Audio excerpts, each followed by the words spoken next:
Addison woke to find herself screaming.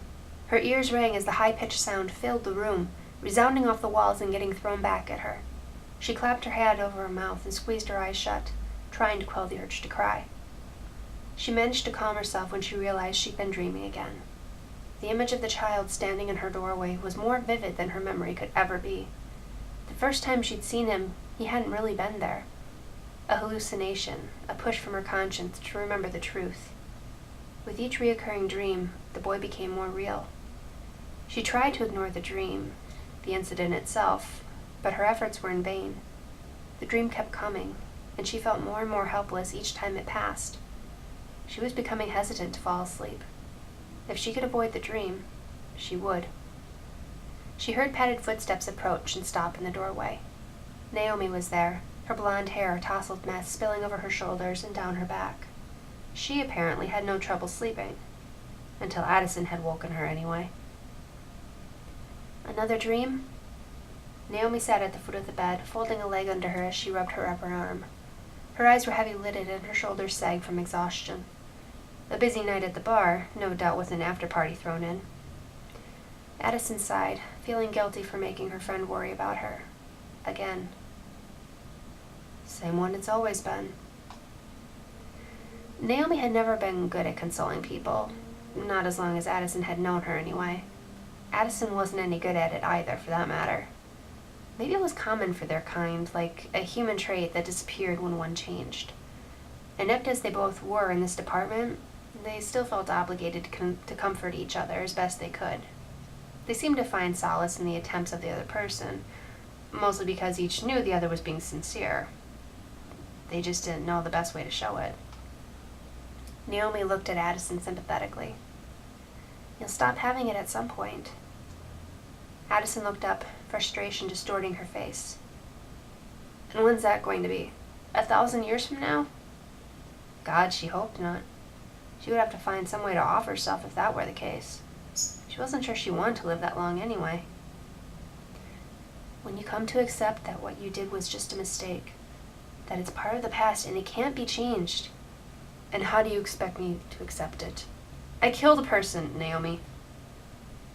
Sliding further into the bed, Naomi spoke in a careful voice. I know it sounds cliched, but it might help if you talk about it. I don't know the whole story, but it could help if you opened up. Addison leaned against the wall and shuddered at the thought of reliving that night. What had once been buried in her mind was now clear as ever. She couldn't forget it if she tried, and she had been trying from the start. Her voice came out in a sigh.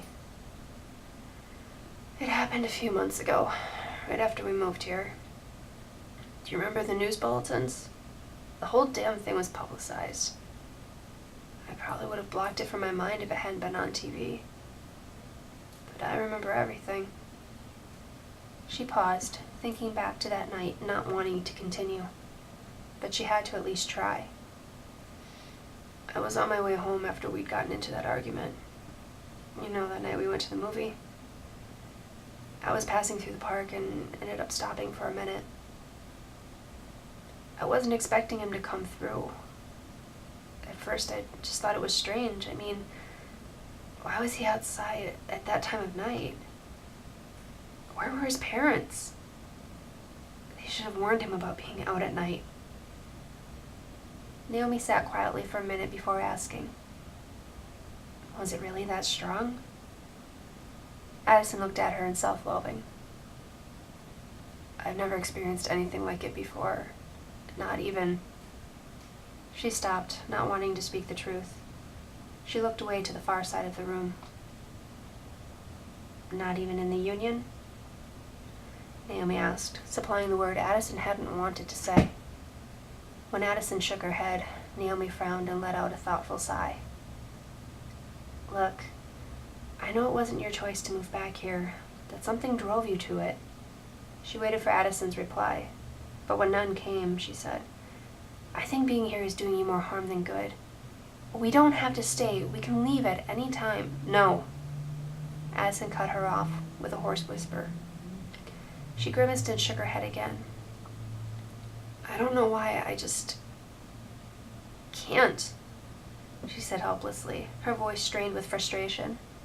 She didn't want to be this close to the city, but whenever she thought about leaving, a strange feeling came over her, and she knew it would be impossible for her to leave. Maybe it was because she had grown up in the city and couldn't bear to be away from it any longer. Maybe her subconscious was looking for some kind of closure after all of these years. Maybe it was something else. Okay. If you need to stay, then we stay. Naomi gave Addison a reassuring smile, patting her foot. I'll help you figure this out.